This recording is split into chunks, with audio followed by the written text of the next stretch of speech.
Hi, everybody. Dr. J from CCJ 3701 Research Methods for Criminology. So today we're going through sampling and survey research basics. Now you'll notice I'm not showing my face right now, not because I don't want to see you or you see me, but because I have a lot of different things to show you on the screen today and I wanted to maximize our view. If you miss me, just send me an email and say I want to see your face and then I'll get creeped out by it later. But for now, we'll just use the whole screen. So let me show you a real-life application of why survey research basics really matters. So right here, we have an article that came out. This is from Idaho, actually, where I moved from. Idaho Falls is a city a few hours away from Boise, a few hours away from Pocatello, kind of in the middle of the state. And it says survey research, Idaho Falls and Bonneville County citizens like their local law enforcement. So this survey was done not too long ago. Let's take a look at what they found out. Just a few months ago here in February 2017. Idaho Falls and Bonneville County citizens are quite happy with their local law enforcement. Some 89% of respondents to a recent scientific poll said their overall perception of local law enforcement is very positive or somewhat positive. A similar number, 88%, said they strongly or somewhat agree with the statement, I trust local law enforcement. So the survey goes on to say it was conducted by this research group, Dan Jones and Associates, at the request of the mayor right here.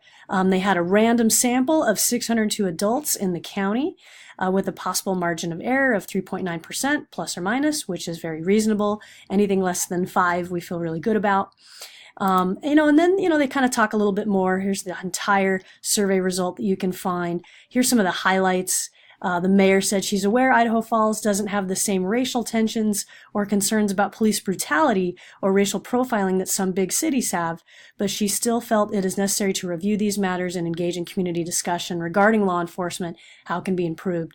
So look at all these findings. Survey highlights. 78% of the Bonneville County adults said law enforcement should be expected to deal with those suffering from mental health.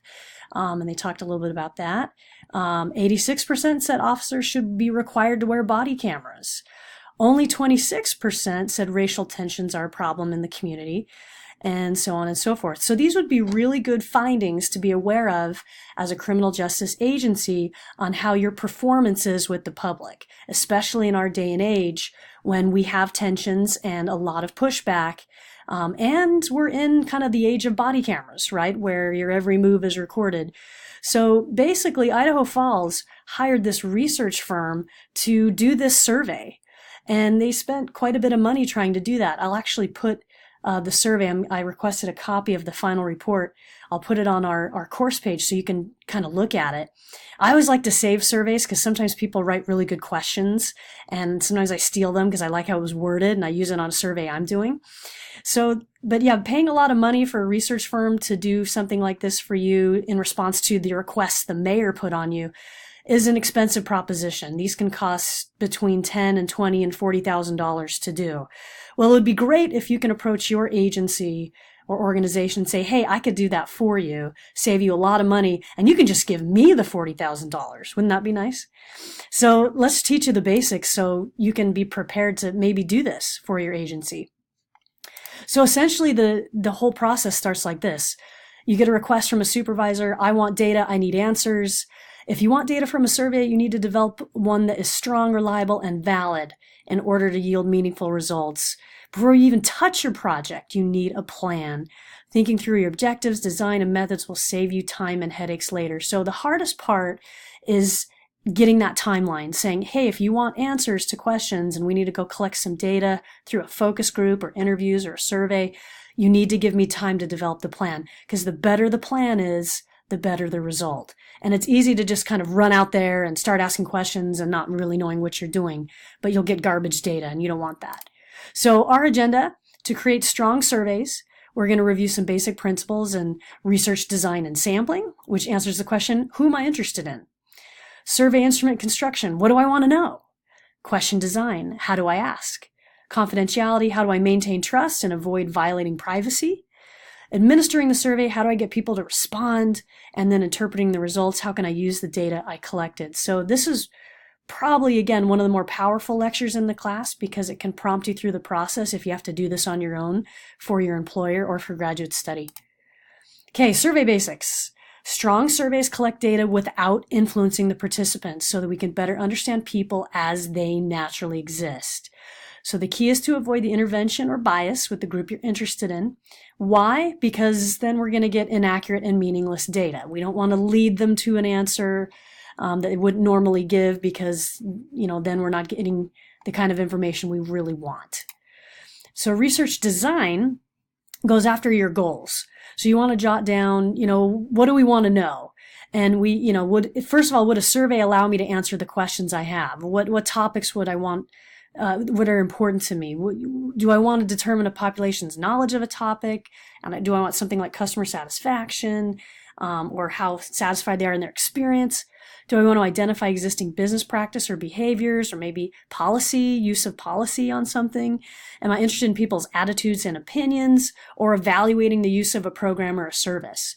So let's say your department just implemented community policing, and they're trying to get feedback on whether it's effective. You could do a research design just like that. Okay, so after you kind of start looking at your goals, what you want to accomplish, then you want to identify your target. So who does this topic involve or impact? Who would I need to include or exclude? So in reality, a population of people really has no set number. Most often we draw a little sample. We don't need to talk to everybody in the population. We can do a sample or a little subgroup to realistically study everybody. And they should have all the same kinds of elements and attributes of the regular population. So there are different samples that allow us to do that. Research design, your goals, determine your objective. What's your purpose? Do I already have some questions I'd like to ask? And considering these during the planning phase will make that survey more useful to you. Okay, so then we're going to talk about sampling. Different sampling techniques will provide you different results. Why does it matter? Because conclusions drawn will vary in your ability to generalize the results. If you do a certain kind of sample, you might not be able to generalize, but you might find out interesting information that is useful. Samples depend on the method used to select participants as well as the total number of participants selected. And of course, that all takes time and money, right? If you're trying to get a lot of people, you got to sometimes spend a lot of money to be able to reach everybody.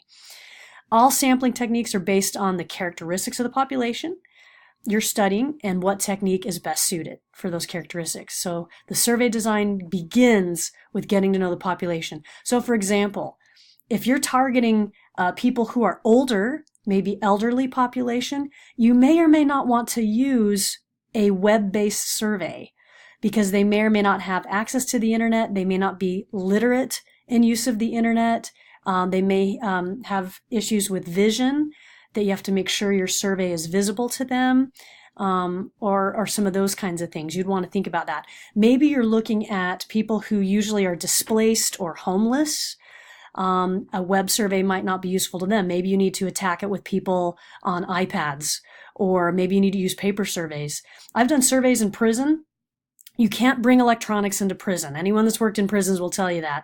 So you often have to do paper surveys and pencils to bringing in surveys to inmates. That's the way to do it. It just depends on your population, kind of unique needs that they have or skills they have and what's going to work for them. So you can get a chart like this in any statistical textbook. It's usually inside the cover page, or sometimes it's, kind of in the back index. So most statistical textbooks have something like, recommended sample sizes for populations. So how many people minimum do you have to cover a population of a larger size? So people are like, do I have enough people in my sample? You want them to be large enough to produce reliable results. And many people use these kind of tables to look for recommended sizes. So you'll notice at the very top, if you want to study 10 people in the population, it says you should sample all 10 people. You go down further at the very bottom row that says, if I want to survey 100,000 people, I really only need 384. That should give me enough variation to cover all the little elements inside that 100,000 people. Sometimes it's hard to believe, but it actually is true. These are tested mathematically, and they work quite well. So that means you don't have to actually spend extra money seeing all 100,000 people. You can just tackle 384 with the right sample and get really good coverage. So these kind of tables are useful. Okay, now we have to create a sampling frame. This is like your strategy or your target.